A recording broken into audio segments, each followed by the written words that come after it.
I'm Leigh Brown, and this is Crazy Shit in Real Estate. Today, we're going to go to one of the most well-known high-cost areas in the country, the Bay Area, and talk to Spencer Hsu, who's going to give us an update on what's happening in that part of the country. We'll talk about China, immigration, houses, and what's happening in 2023 real estate. So whenever you're listening to this, enjoy this conversation, and I'll see you on the other side. Hey, Spencer. Sorry, I have my headset on. Are you having a Monday, but you're on West Coast, so you're 3 hours behind my Monday? That's right. It's noon here. It is noon out here. So now it's afternoon, so your excuses are gone, I guess. Now it's a happy hour where you're at, right? I mean, in real estate life, it's arguable that happy hour never ends. That's right. Yeah, well, thank you for coming on the show. I'm excited to hear what's happening in Silicon Valley. Yeah, I'm happy to share what's going on and looking forward to the discussion.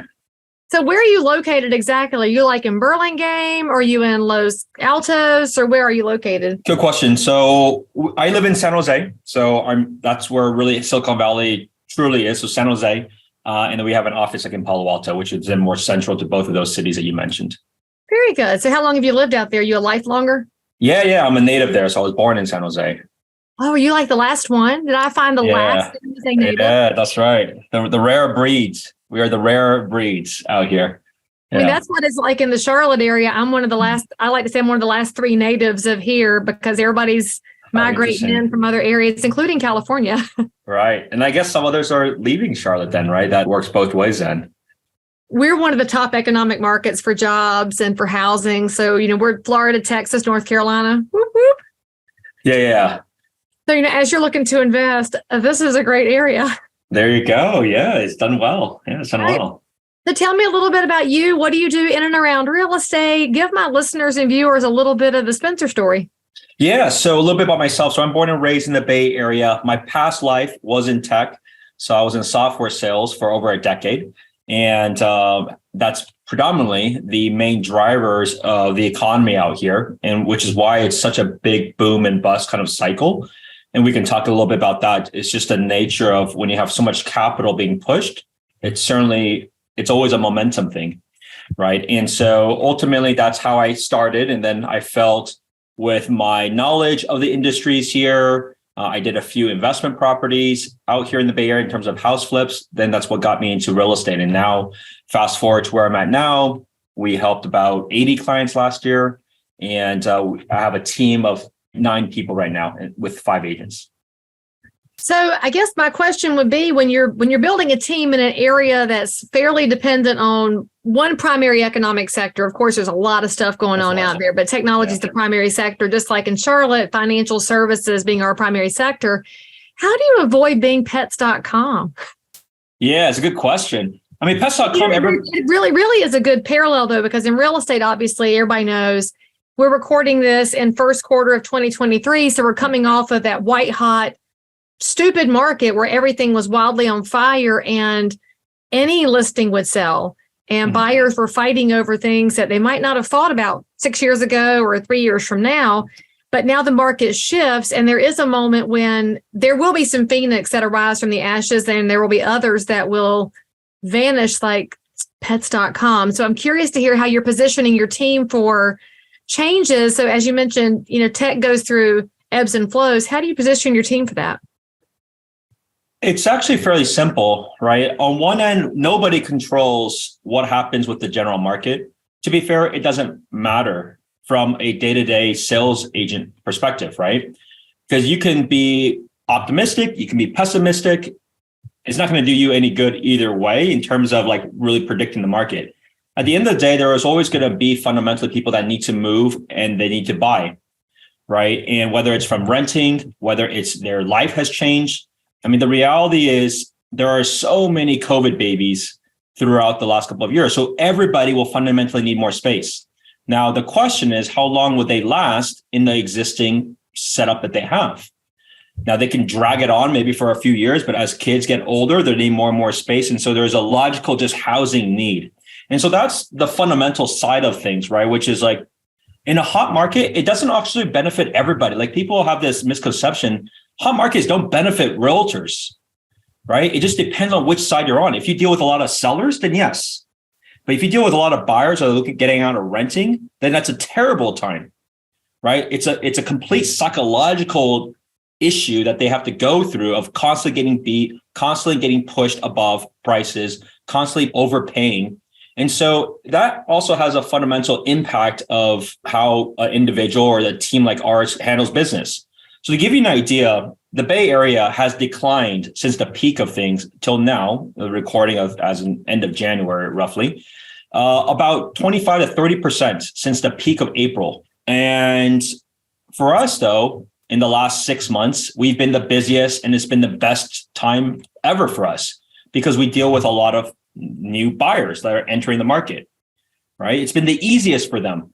So at the end of the day, it's the moment they were waiting on because it does ebb and flow. And I'm curious, when you say that it's off 25% from the top, would you say that is across the market, or is that structured primarily on the upper end or the lower end? Where have you seen the biggest adjustments? The biggest adjustments have been single family detached homes. They historically have been the ones that have increased the most over years. And to be fair, they are the ones that have decreased the fastest in the last 8, 9, 10 months. The higher end is interesting. So higher end in the Bay Area, let's just break it down. Let's say it's 4 million, 5 million plus as consider that segment. And then you have a majority of buyers, which will be, let's say 800,000 to 2 million. And that's kind of the general. The middle part is the one that gets hit a lot, the hardest, right? Because they're the ones that may get experience the layoff. Their valuations of their companies have been decreased. So their buying power is less. They're actually the most impacted. The lower side of things is actually not as bad because you're now able to win with these low money down options that you weren't able to before, right? Now you can use an FHA loan to actually win. In the past, you had zero chance of winning. Exactly. Right. So there's certainly always a stopgap there. And then for luxury, it's kind of interesting. It's a separate, completely different logistics. A lot of luxury, whether it's in your area, whether it's places in New York and these top places, a lot of them tend to be more mobile than everyone else, right? Because they can choose wherever they want to live if they're in that price category, to be very fair. And on the other end, they could also be international people. And so because there has been a pretty bad lockdown for a lot of international clients, especially in Asia for a long time, that was pretty weak for a while. And you may have noticed that China has opened up again. In the last couple of weeks, they actually finally opened up. Now it takes time for people to mentally get back to traveling, just like we all took a while to get back to the habit of traveling. Well, in California, you did. Some of us have been better longer. Yeah, for you guys, it's different. There's certainly different aspects of that, but it's also a psychological thing. Like make no mistake, it's psychological. And never mind if you thought California was bad, China was locked down, straight lockdown for over 1.5 years. I mean, I do wonder if the draconian level of lockdown in China is going to lead to a greater outmigration of the entrepreneurial mindset that says, I want to come do something different now. And obviously, this has always been not just the country that welcomes that, but the business that welcomes that. So I wonder if we're going to see an influx of native-born Chinese real estate professionals come in and be a part of that movement. I hadn't really thought about that out loud, but you know, you see the videos of people welded into their apartments, and human nature just doesn't put up with that. So I bet we do see some changes over the next couple of years. What do you think? That's one of the strongest components of the Bay Area. Like people keep saying, people keep leaving the Bay Area, and that is true. There are local people that leave. But why is it not a net massive loss? Look at the numbers. In migration, Look at the GDPs. They're not actually much different. It's a lot of people from outside of the Bay Area, especially outside the country. They come to the Bay Area for work opportunities, for job opportunities. Now, that's a different issue that there is going on right now, which is just immigration has been a disaster, absolute disaster for immigration for many, many years now. So it's interesting. It's always been a very big driver of growth and driver of people for California, for Seattle, for New York. And if we don't really get these things resolved, it's not good for the whole country, to be fair. And there are countries that are taking advantage of this. So for example, I have many clients that are, they're considering Canada. Canada is way more open for immigration in terms of talent, like top talent. Like it's just a lot easier and they understand like this is the future. So we have a lot as a country to figure things out to at least get that process cleaned up, because America has always been this spot when it comes to the international scene of a beacon for growth and opportunity. And so, but there are many people that come from not just necessarily China, but like a lot from India. India is doing very well as an economy. And so there's a lot of progress there. And we have a huge influx of people from the Indian subcontinent here in the Charlotte area. But of course, financial services is definitely a sector there, but it goes to the heart of real estate. Right. Our policies have to be adhered to so that we can take care of the people who are here and who want to come in, because you can do both. But I think that's the problem we have right now is we have an unevenly applied set of policies so that they're abused in some areas and over aggressive in others. And places like Canada will benefit from that. But I guess they should let realtors be in charge of this, because we totally know how to find the best possible solution. It's what we do with our buyers and sellers every day. So they should just let us run everything. Right. Okay. So in your real estate life, how long have you been doing professional real estate? It's been 4 years. And approximately how many transactions have you been a part of at this point? 300, 200, 400? Ish, you can ish it. Yeah, probably mid 200s.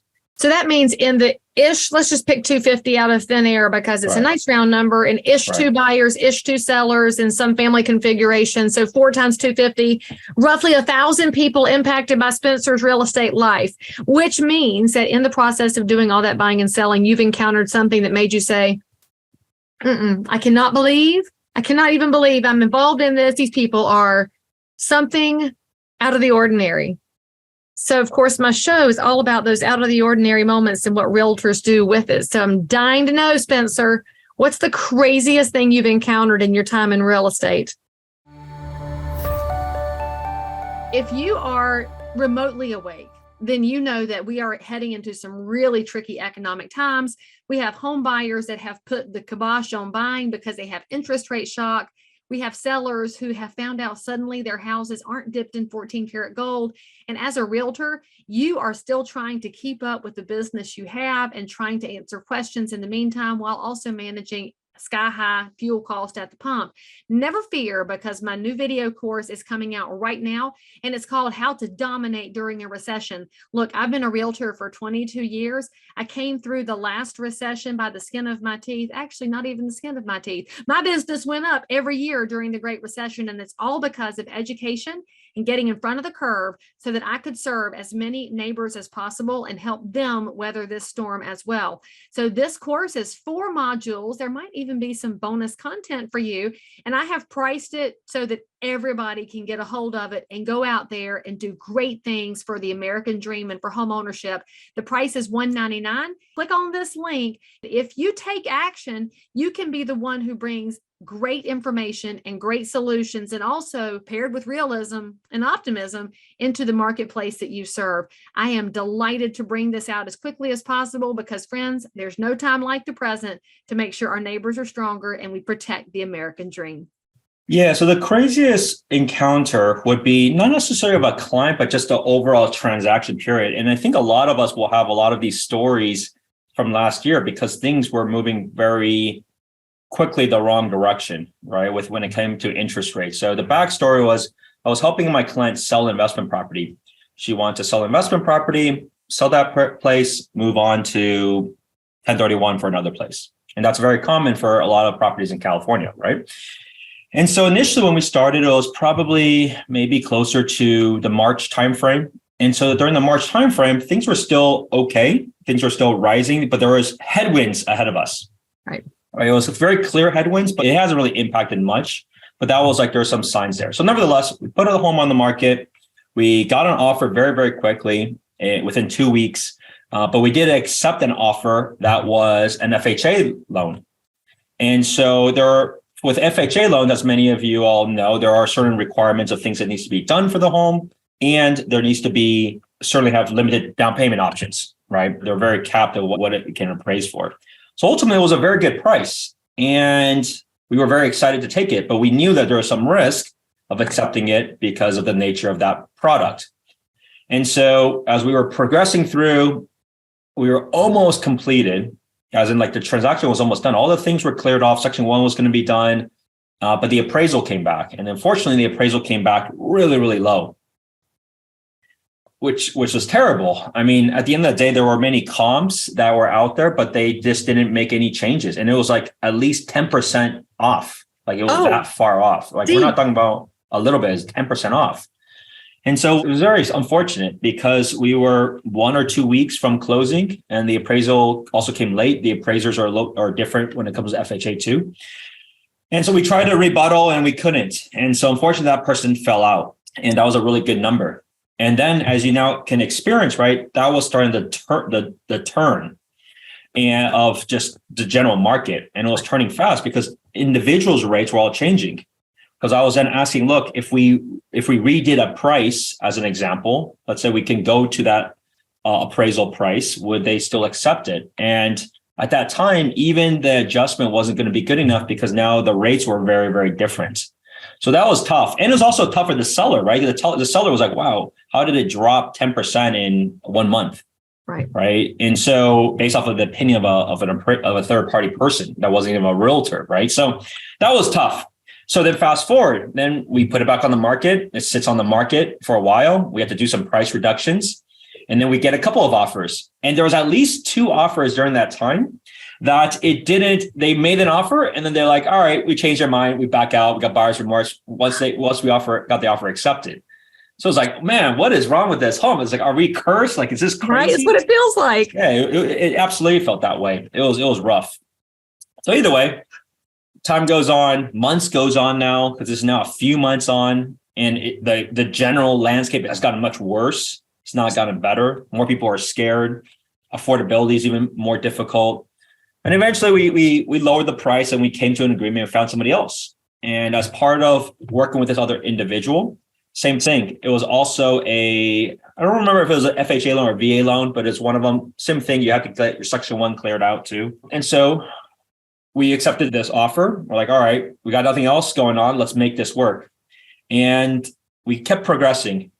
And the loan was all good. The appraisal came back. We're like, oh my God, thank God. We at least got these hurdles taken care of. And then the last remaining item to clear out when it comes to these loans is the Section 1 clearance. So we had this bid and the buyer agreed to do all of this. And so they started doing it. And as they did it, then the termite inspector, because sometimes when you open things up, then more things come out. Every time you open things up, more things come out every time. Right. And especially Section 1, it has to be cleared for this kind of loan. Right. So there's no way of getting by it. Right. And so they did it. They started working on it and more things came up. And the bid of it just kept increasing. And there was more and more that had to get ripped out. And they have to start repainting. So the bid of a Section 1 item was, let's say, around $8,000 and ultimately turned into a $30,000 Section 1 project. Oh my gosh. Right. So and the buyer was still hanging in there through all of this? Because that's pretty odd. That's also even more concern at that time, right? It's like, oh my God, seriously, what is going on with this place? And so we also certainly have to negotiate and figure out who's going to be responsible for now the Section 1, right? The buyer has limited funds. The seller is like, oh my goodness, it's not like they have infinite money either, but they wanted to get it done. So they ultimately came to an agreement, kept it progressing. But you're correct. There was a lot of periods there, oh, here we go again. This is never going to get sold. There's always same things came up. And then I'm like, the buyer's going to walk away now because they're like, oh my God, this never ends. The work gets more and more. But fortunately, miraculously, to be fair, the buyer really liked the house. They wanted to keep going forward with it. The seller wanted to get it done. So the seller took care of a lot of that work. But it was still a drag of just a coordination of, because you have to get it not just get it fixed of Section 1, but when it comes to the appraiser for those kind of loans, you also have to look at the paint work too, right? It just can't be the work and then there's no patch up at all. You also have to be repainted. So just a coordination of all those of the time element, which took a long time because of especially the scope of work kept increasing. And the contractors aren't like, all right, there's more work. I can just add on more days. They have to take a break, do another project, come back later, weeks later. So the close of escrow kept getting increased, but it was just a very long, dragged out thing. But fortunately, it did end. The client ultimately sold the place. They went to go do a 1031 exchange, but just the whole process was a drag, right? Because it could have been done if the appraiser, basically 3-4 months prior, would have just agreed to the number that the client bid it on, right? Like it wasn't just the number. So why did they refuse to do a reconsideration of value? Was there anything they overlooked, or was it just a bearish opinion of the appraiser? Many appraisers here, it could be several things. It could be more paperwork they have to do. It could be of pride. It could be, maybe that's their opinion of things. There's many reasons, but it's very hard in this area for them to redo it. It's almost like saying like they did their job the first time wrong. So there is a lot of pride and ego that happens. So it's very difficult to get it redone. And so they just wouldn't, they didn't care. They just didn't care. They're like, all right, got my money. Don't care about this. Yeah. Or appraising it for 10% less. And then it was dead. It was dead. Well, and it can be a frustration, but just so you know, listeners and viewers, that not all appraisers, of course, cut from the same cloth. And Spencer and I are not suggesting that they are, but if a number does come in that's off kilter, there is a process in appraisal world where you can request what's called a reconsideration of value, or an ROV, and the appraiser should be open to the information that you have. Now, the key here is the listing realtor should have a whole package of information that would defend where the property was priced, and the buyer's agent can prepare a package as well, because our job as professional real estate agents is not to influence the value, but is definitely to provide information. Now, all that being said, not every appraiser is open to that information because they may have been poisoned by a bad real estate pro in the past. I mean, there's all of these past opinions that come into play. And then there's the market condition piece, because obviously an appraiser is tasked with looking at the overall market conditions, and feeling bearish does mean somebody could bring a low value in. And sadly, in this scenario, that appraiser was actually forecasting what was going to happen in the market, but they're supposed to look at the time that we're in. Yeah, exactly. All that right. being said, don't you wish, Spencer, there was a way to get the public to understand that as realtors, when we explain there's factors that influence market conditions, sometimes we're actually sharing what we're seeing and we're not trying to be bearish. But when you tell a seller interest rates are rising, demand is lowering, the jobs market is wonky, and the supply is still low, so it's a very weird market, they just have a hard time understanding that the market of the past 3 years is now definitely past tense, and the market we're in now is the market we're in. And so you've got to work together to pull it through. And I think the beauty of that last story is the buyer really did emotionally want the house and was willing to let the seller fix it, even though the seller, I'm sure, was just completely heartbroken that they're sitting here on a pile of what ifs and what ifs and what ifs and feeling jinxed. Right. Yeah, it's very difficult, right? Imagine if you're in that seller's shoes in that case, because what if, like, there could have been some really bad what ifs too on that. And what if you did all the section 1 and they backed out again? Yeah, because they're like, wow, this is just the beginning, or who knows, right? Who knows how they think about it? But either way, it's, yeah. I mean, I at the end of the day, along with these stories, it's respect and kudos to the buyer, the buyer's agent, the seller, of persevering through this. Like, stuff happens. It is what it is. And so I do give a lot of credit to them to be like, man, we're still going to celebrate. It's still a milestone that we still accomplished our objective. Yes, there was the more hurdles than ever, but the objective is complete. And so people have to also just realize what was their end goal to begin with. And the end goal is so complete. I like that. It's a good idea. You keep focused on that end goal. And frankly, if you're watching and listening to this and you're not in real estate, you just follow for the stories and the information. You have to remember, this whole story Spencer's telling is the reason you hire a realtor. You don't hire us to make a pretty post on Instagram. You hire us because selling the house could be something that looks super easy and then turns into a months-long series of headaches and heartburn.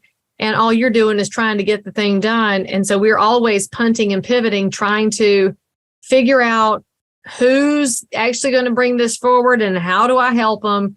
And we just never know which house this kind of a story is going to land on. So Spencer, if somebody's looking for a professional and his team in the Bay Area, how do they find you? And I'm going to guess that y'all don't serve just San Jose, that you will help them figure out which one of those specific personality towns and neighborhoods fits them. What's the best way for them to find you? Yeah, I mean, the Bay Area is very big. Like, people have this perception, but the entire metro of San Francisco Bay Area is 7 million people. And we do cover a majority of that whole region. So the best ways to contact me would just be, you can follow me on Instagram. It's Spencer, last name Hsure, Spencer Hsu RE. Or you can send me a text, 408-223-5493. I will be the person that will personally respond to all of those messages. I do like how you make sure and put the H in your Hsu, because no real estate pro wants to hear the word Hsu around their name at all. So you have to make sure that you know he's the H kind of Hsu, not the kind none of us want to hear about. So Spencer, thank you so much for coming on the show. And actually, this is a perfectly timely reminder of, as markets change, we all have to roll with it and we'll get that end goal accomplished. So thank you for what you're doing for your clients in the Bay Area. And thank you for coming on the show. You're welcome. Thanks for having me on. All right, friends, say something nice about Spencer in the comments. Give a like and a thumbs up and a share. And most importantly, subscribe so we can see you around. So if you found value in this episode, please like and subscribe to this channel, turn on the bell, and catch another amazing episode by clicking above. Crazy Shit in Real Estate is also available in all of your normal podcast apps. So if that's where you like to hang out, go find me, click subscribe, and most importantly, leave me a review that says you think I'm awesome, my guests are awesome, or this content is just exactly what you were looking for.